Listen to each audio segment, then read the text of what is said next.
Hey guys, good morning.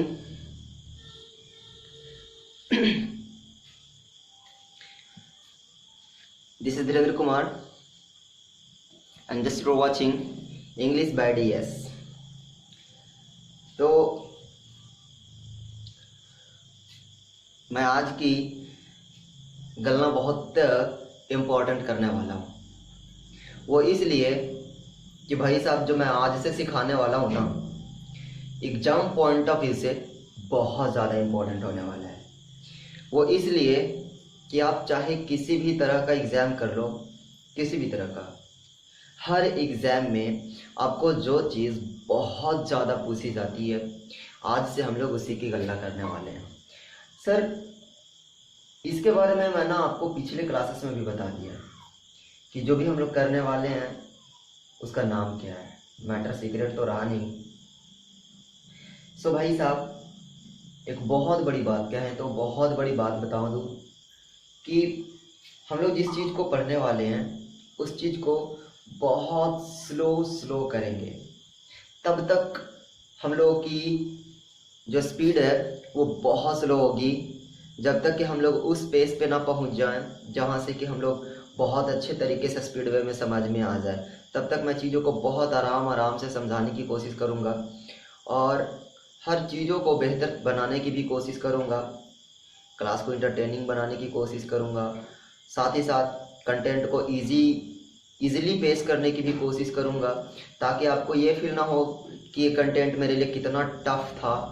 Okay, मतलब यूँ कहिए तो मैं अपनी ओर से जितना पॉसिबल हो वो हर टेक्निक का इस्तेमाल करूंगा, जिसकी सहायता से मैं इस क्लास को बहुत ज़्यादा बेहतर बना पाऊँ। ओके, तो क्लास शुरू करने से पहले मैं आपको ना ये बता दूं कि भाई ये जो क्लास होने वाला है ना, इसे हल्के में मत लीजिएगा।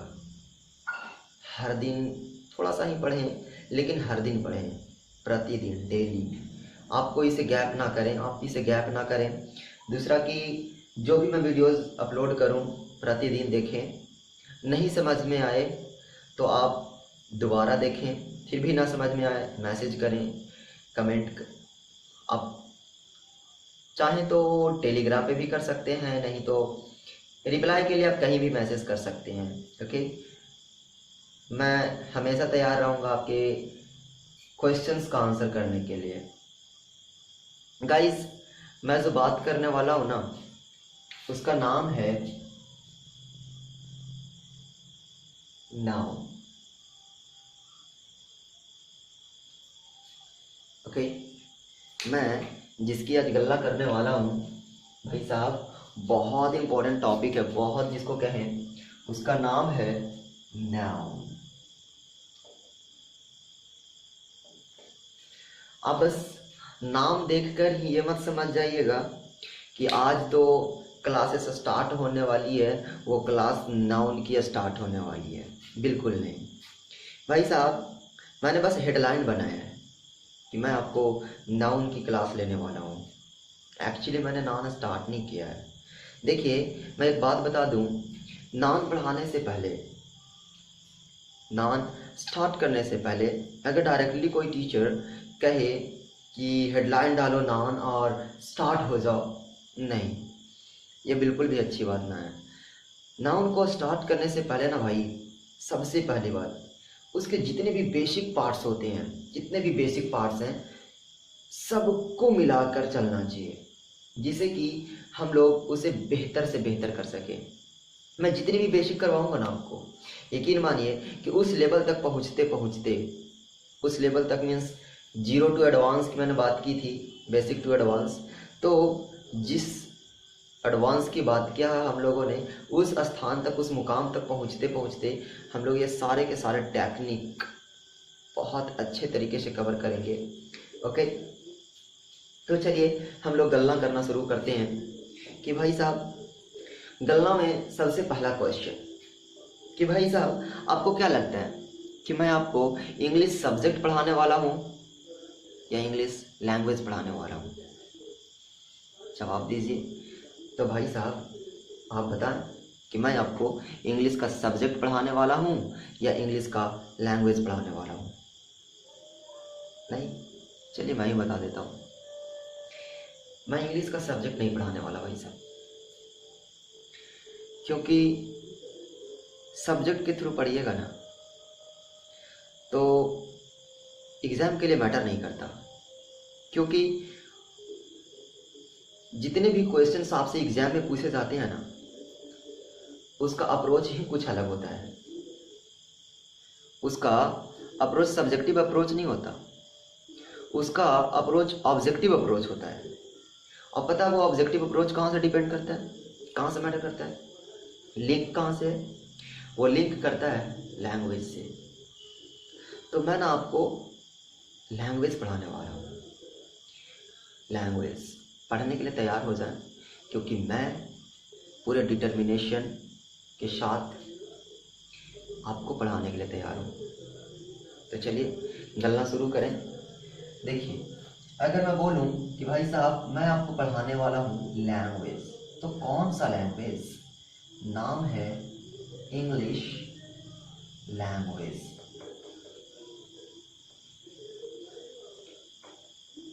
इंग्लिश लैंग्वेज, जरा देखिए, इंग्लिश लैंग्वेज।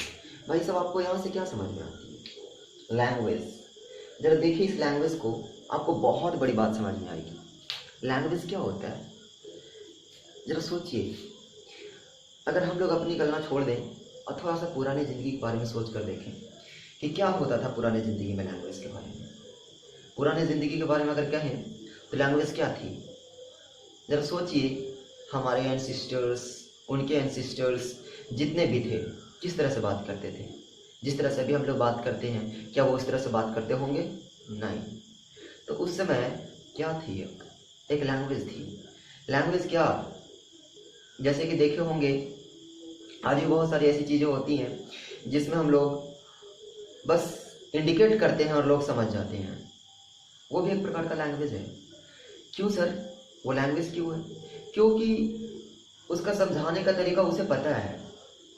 अगर मैं बोलूं कि भाई आप, तो मेरे उंगली के जो इंडिकेशन थे आपको पता हो गया होगा कि मैंने किसे कहा, आपको कहा। तो लैंग्वेज क्या होती है? लैंग्वेज एक प्रकार की साउंड ही तो है ना सर। जरा सोच कर देखिए कि लैंग्वेज अपने आप में क्या है। एक साउंड है। Okay, sound.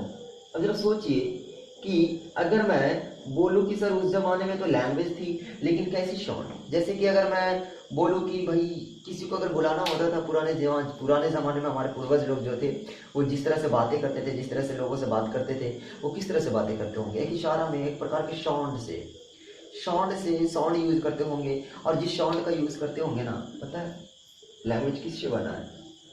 सिंपली लैंग्वेज किससे बना है? लैंग्वेज बना है साउंड से। लैंग्वेज साउंड से बनाया गया है। अब जरा सोचिए कि अगर लैंग्वेज साउंड से बनाया गया होगा तो सर इसमें आवाज़ तो होगी, साउंड तो होगी। अगर साउंड होगी तो इसका रिटन फॉर्मेशन भी होना चाहिए। बहुत बड़ी बात होगी। तो अगर मैं बात करूँ साउंड की, तो साउंड की कोई रिटन फॉर्मेशन भी होगी। अगर रिटन फॉर्मेशन होगी तो मैं उसे क्या नाम दूंगा? जरा सोचिए। रिटन फॉर्मेशन को थोड़ा देर के लिए हाइड करते हैं, इसको पहले समझ लें। साउंड, पता है इसे अगर हम लोग साउंड कहे तो जरा बताएंगे। मैं ही बता देता हूँ कि साउंड में 44 लेटर्स होते हैं। 44 लेटर्स। ओके, साउंड में 44 लेटर्स होते हैं। नाम है वोवेल साउंड और नाम है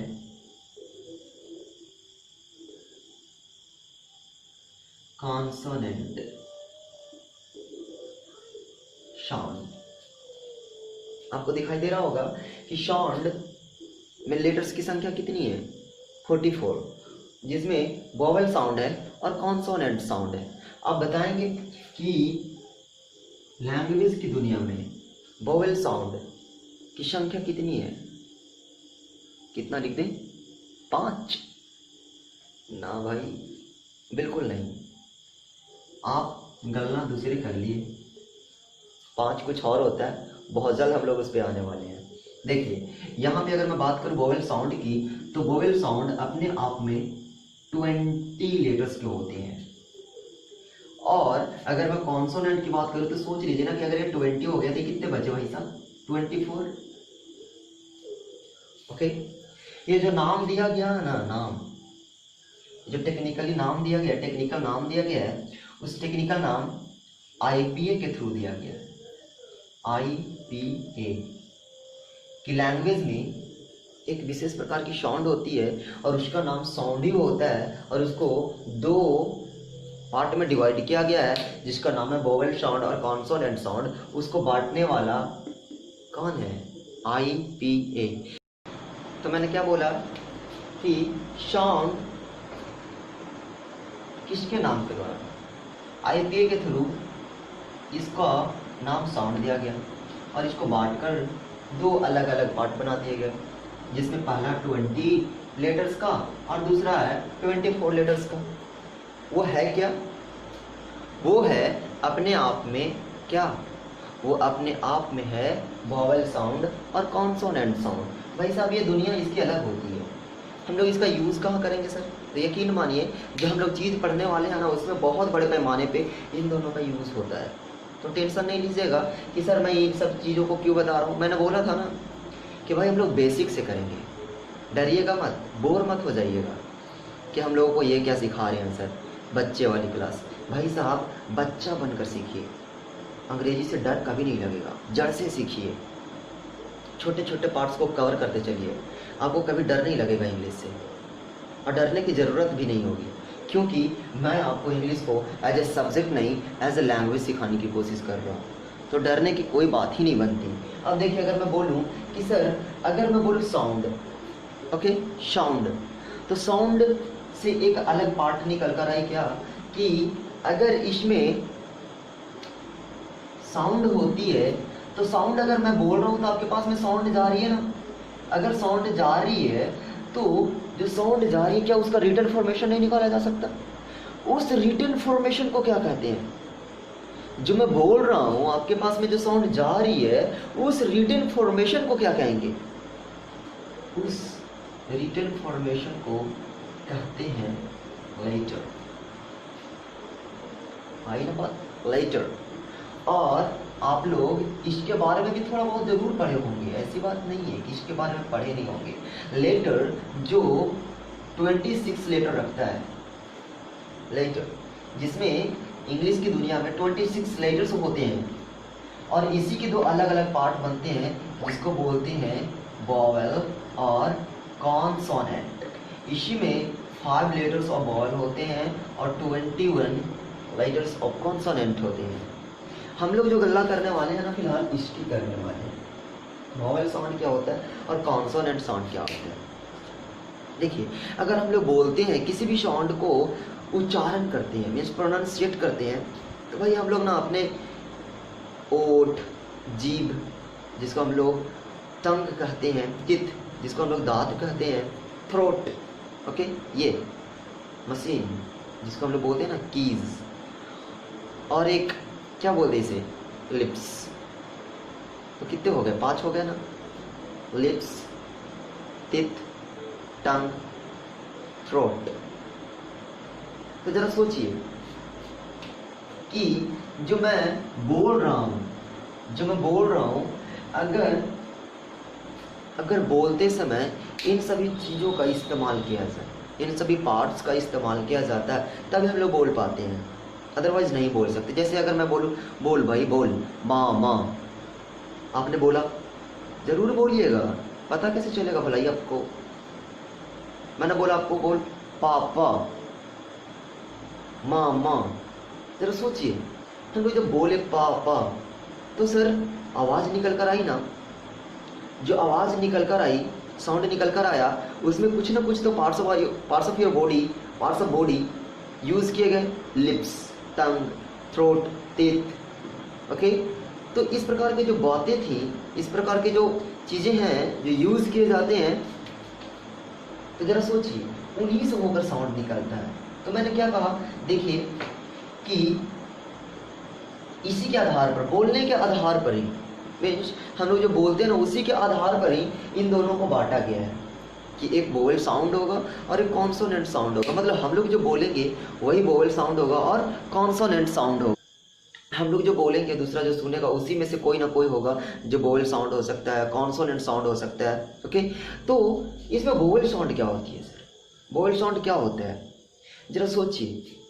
ये जो है ना आपका मशीन कीज, जिसे हम लोग थ्रोट कहते हैं, और थ्रोट के अंदर एक चीज और होती है, छोटी सी मशीन। जो देखिए मैं छोटा सा फिगर बना दूं आपके लिए,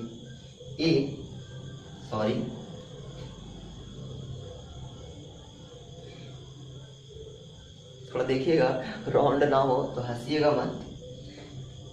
ये मैं छोटा सा फिगर बनाने की कोशिश करता हूं। एक बंदा है,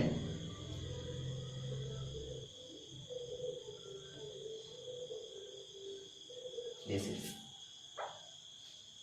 okay, this is a boy. भाई इसका जो थ्रोट है ना, यही कहलाता है वोकल कॉर्ड, यही है बंधु। अगर हम लोग कुछ भी बोलते हैं और अगर वो साउंड एग्जिट वोकल कॉर्ड से हो, अगर वो साउंड एग्जिट वोकल कॉर्ड से होता है, वही कहलाता है वोवेल साउंड, वही कहलाता है वोवेल साउंड। और अगर वो वोकल कॉर्ड से नहीं होता है तो समझ जाइए उसे क्या कहेंगे, उसी को कहते हैं सर कॉन्सोनेंट साउंड।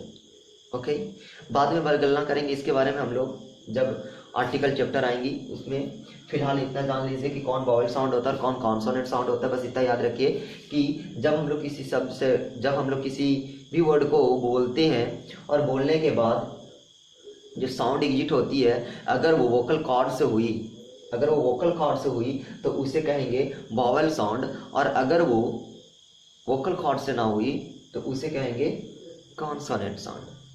ओके, अब बात को आगे बढ़ाते हैं और आगे सीखते हुए चलते हैं, अच्छे ढंग से सीखने की कोशिश करते हैं। ओके सो गाइस, तो चलिए एक एक करके चीज़ों को सीखने की कोशिश करते हैं। ओके, डोंट वरी भाई, ये जो चीज़ें हैं ना बहुत बेसिक है, कौन नहीं जानता इसके बारे में, सभी जानते होंगे इसके बारे में कि साउंड में लेटर्स की संख्या होती है 44, कॉन्सोनेंट साउंड में होती है 24, वोवेल साउंड में होती है 20 लेटर्स की संख्या ऐसे जनरली इंग्लिश की दुनिया में, इंग्लिश सब्जेक्ट की दुनिया में होती है 26, और अगर इसमें मैं वोवेल की बात करूँ तो 5 होते हैं, और कॉन्सोनेंट की बात करूँ तो 21 होते हैं। ओके, और ये वोकल कॉर्ड वगैरह वगैरह इन सभी चीज़ों के बारे में आप लोग बेहतर तरीके से जानते होंगे, लेकिन फिर भी मैं गल्ला करूंगा इसके बारे में विशेष और बहुत ही व्यापक तरीके से।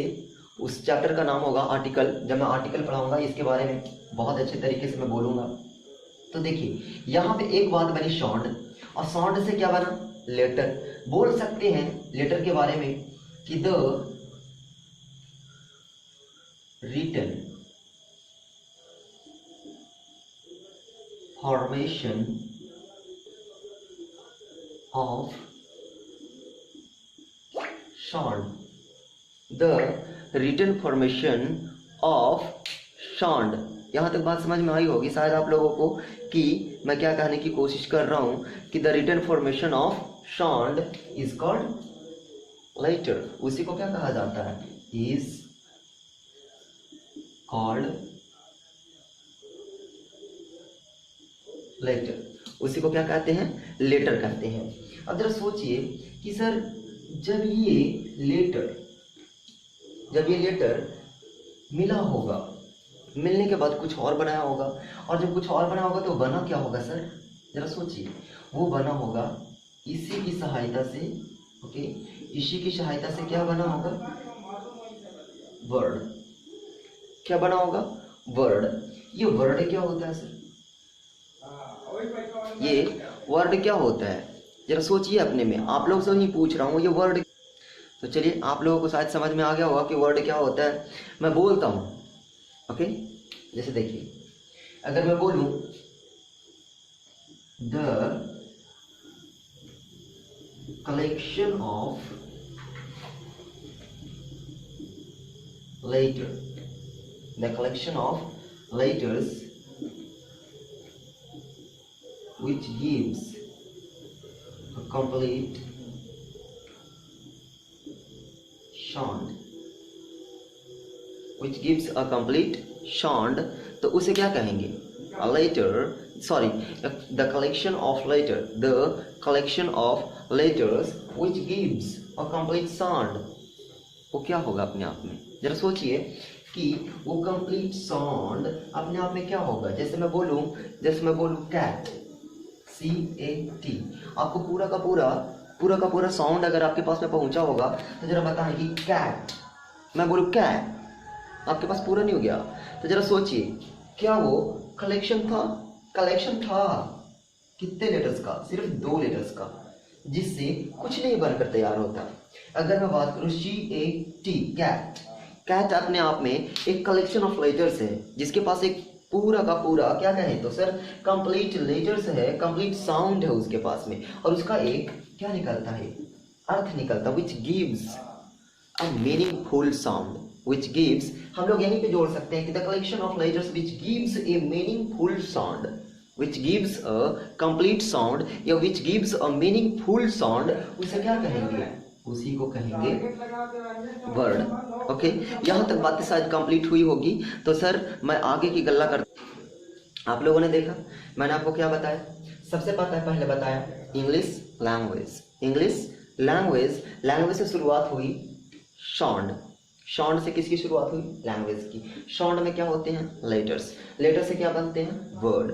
अब मैं आपको इससे आगे बताने वाला हूँ, नाम है वर्ड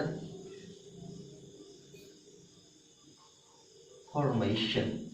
अब जरा सोचिए, पहला आपके पास में एक नया चीज आया है वर्ड, और वर्ड के बाद में वर्ड फॉर्मेशन। ये क्या होता है सर? एक नया सा चीज है आपके पास में, एक नया पॉइंट है आपके पास में। बहुत इंपॉर्टेंट टॉपिक की बात हम लोग यहाँ पे करने वाले, बहुत इंपॉर्टेंट गल्ला करने वाले हम लोग यहाँ पे। गौर से सुनिएगा मेरी बातों को। ओके, तो चलिए, आपको वर्ड के बारे में अभी भी पता चला कि सर वर्ड क्या होता है। ओके, अब मैं आपको बताने वाला हूँ वर्ड फॉर्मेशन। देखिए, अगर मैं बात करूँ वर्ड फॉर्मेशन की, ओके, अगर मैं बात करूं वर्ड फॉर्मेशन की, तो सर सबसे पहली बात कि उसमें एक होता है रूट। ओके, एक क्या होता है? रूट होता है, और जिसको एक नाम देते हैं हम लोग। तो अब हम लोग बात करते हैं वर्ड फॉर्मेशन की, और वर्ड फॉर्मेशन में आपने क्या देखा? वर्ड फॉर्मेशन में सबसे पहला एक होता है रूट। ओके, रूट को अगर हम लोग सिंपल वे में कहना चाहें तो कह सकते हैं the basic unit of word, the basic unit of the word, मतलब वर्ड की सबसे छोटी इकाई, उसी को कहते हैं रूट। और अगर मैं एक बात कहूँ कि एक रूट है, तो रूट के आगे या रूट के पीछे कुछ ना कुछ जोड़ा जा सकता है। आप खुद से ही समझ कर देखें कि अगर मैं रूट की बात कर रहा हूँ तो रूट के पीछे या रूट के आगे कुछ ना कुछ तो जोड़ा जा सकता है ना। जैसे मैं एक वर्ड लिखूं, जैसे देखिए मैं एक वर्ड लिखूं काउंट। काउंट अपने आप में एक क्या है? वर्ब है। काउंट में मैंने जोड़ दिया एबल। अब क्या बन गया? काउंटेबल। एबल अपने आप में क्या है? एक एडजेक्टिव है। ओके, और जरा सोचिए कि काउंट एबल दोनों को मिला दिया, क्या बना?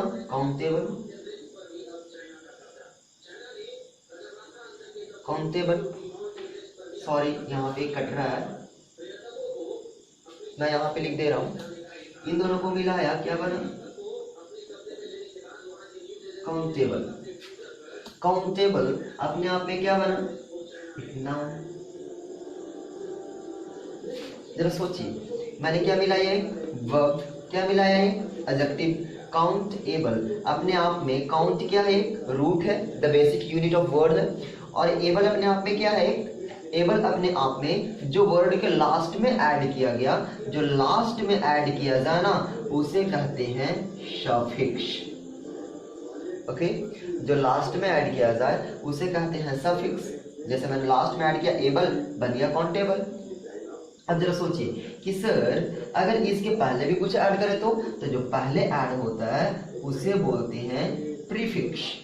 अब जरा सोचिए कि यहाँ पे एक वर्ड मिला क्या, रूट, रूट के आगे क्या जोड़ा, प्रीफिक्स, रूट के लास्ट में जो जोड़ा सफिक्स। भाई साहब ये रूट, प्रीफिक्स, सफिक्स, जरा सोचिए इन दोनों को एक टेक्निकल नाम दिया गया। टेक्निकल नाम जिसको हम लोगों ने कहा अफिक्सेस। अफिक्सेस मतलब रूट के आगे या पीछे जो जोड़ा जाता है ना उसे क्या कहते हैं, उसे कहते हैं अफिक्सेस। बोलना आया अफिक्सेस, जरा मेरे साथ बोले अफिक्सेस। Very nice. तो जरा सोचिए, मैंने फिर से एक बार वाइंड अप करता हूँ इन सभी चीज़ों को और आपको बताने की कोशिश करता हूँ कि मैंने आपको क्या बताया। देखिए सबसे पहले मैंने क्या बताया आपको, इंग्लिश लैंग्वेज। इंग्लिश लैंग्वेज बना किससे होता है, साउंड से। साउंड की रिटन फॉर्मेशन क्या कहलाती है, लेटर। और लेटर की कलेक्शन जो अपने आप में एक मीनिंगफुल साउंड होता है या मीनिंगलेस साउंड होता है। गलना समझ में आई होंगी कि लेटर्स के जो कलेक्शन होते हैं, लेटर्स के जो कलेक्शन होते हैं वो अपने आप में मीनिंगफुल साउंड होते हैं या मीनिंगलेस साउंड होते हैं। भाई साहब बात निकल कर आई कि वर्ड अपने आप में क्या होती हैं, एक मीनिंगफुल साउंड होती है, मीनिंगफुल साउंड होती है। बात समझ में आई होंगी कि वर्ड अपने आप में क्या होती है, मीनिंगफुल साउंड होती है। और वर्ड से बना क्या, वर्ड फॉर्मेशन। वर्ड फॉर्मेशन में हमने क्या देखा कि सबसे पहले क्या होता है, रूट होता है। रूट को क्या कहते हैं, द बेसिक पार्ट कहें या the basic unit of the word कहें। अच्छा, रूट के जो पहले जोड़ा जाए उसे क्या बोलेंगे, प्रीफिक्स। और जो रूट के लास्ट में जो जोड़ा जाए उसे क्या कहेंगे, सफिक्स। प्रीफिक्स और सफिक्स के टेक्निकल नाम को क्या नाम दिया गया, अफिक्सेस। बात समझ में आई होगी। जैसे देखिए यहाँ पे लिखा है count able. Okay, count able में क्या करना है कि सर एक प्रीफिक्स जोड़ दिया जाए। प्रीफिक्स अगर मैं जोड़ू, यहाँ पे लिख दिया अनकाउंटेबल, एक नया वर्ड बना अनकाउंटेबल। अगर मैं यहाँ की बात करूँ कि सर यहाँ पे क्या बनेगा, अनकाउंटेबल। तो अनकाउंटेबल अपने आप में क्या है, मीनिंगफुल साउंड है। मीनिंगफुल साउंड अनकाउंटेबल भी अपने आप में क्या बना है, वर्ड बनाना वर्ड। अब अगर वर्ड बना तो इसका अपना एक मीनिंग होगा। जैसे सोचिए सबसे पहले काउंट, इसका अपना एक मीनिंग है, इसका भी अपना एक मीनिंग है, इसका भी एक नया मीनिंग बनकर तैयार हो गया। सर इसका भी क्या अपना मीनिंग होता है, तो जरा सोचिए कि इसका भी कोई अपना मीनिंग होता है। तो याद रखिएगा कि अफिक्सेस मतलब प्रीफिक्स और सफिक्स, अगर कभी कभी कुछ जोड़ा जाता है, प्रीफिक्स और सफिक्स कभी कभी कुछ जोड़ा जाए तो उसका मीनिंग निकल भी सकता है, मे बी निकल भी सकता है, और कभी कभी नहीं भी निकल सकता है, मे नॉट बी। ओके, अगर मैं बात करूं अफिक्सेस की कि सर रूट के पहले जो प्रीफिक्सेस जोड़े जाएंगे उसका भी मीनिंग निकलेगा क्या, may be, may not be. कभी कभी क्या होता है ना कि बड़े बड़े रूल लपाड़े वाले चक्कर में जो पड़ जाते हैं बंदे, बस यही जो सोच लेते हैं कि रूट के पहले जो प्रीफिक्स जोड़ा जाता है उसका कोई मीनिंग नहीं होता। भाई साहब ये गलत है। रूट के लास्ट में जो सफिक्स जोड़ा जाता है उसका भी मीनिंग गलत है, मतलब कि कोई वर्ड मीनिंग नहीं निकलता, कभी कभी निकलता, कभी कभी। भाई साहब सभी का होता है, कभी कभी होता है, कभी कभी नहीं होता। वही मैं बातें समझाने की कोशिश कर रहा हूँ कि अफिक्सेस जो जोड़े जाते हैं, अफिक्सेस जो जोड़े जाते हैं उसका मीनिंग हो भी सकता है, मीनिंग नहीं भी हो सकता है। जैसे आप लोगों ने यहाँ पे देखा कि अन का अपने आप में कोई वर्ड मीनिंग है नहीं है ना, तो बस समझ जाइए कि अन अपने आप में क्या है, जो प्रीफिक्स है, प्रीफिक्स अन का कोई वर्ड मीनिंग नहीं होता है। तो यहाँ तक गलना समझ में आई होंगी। ओके,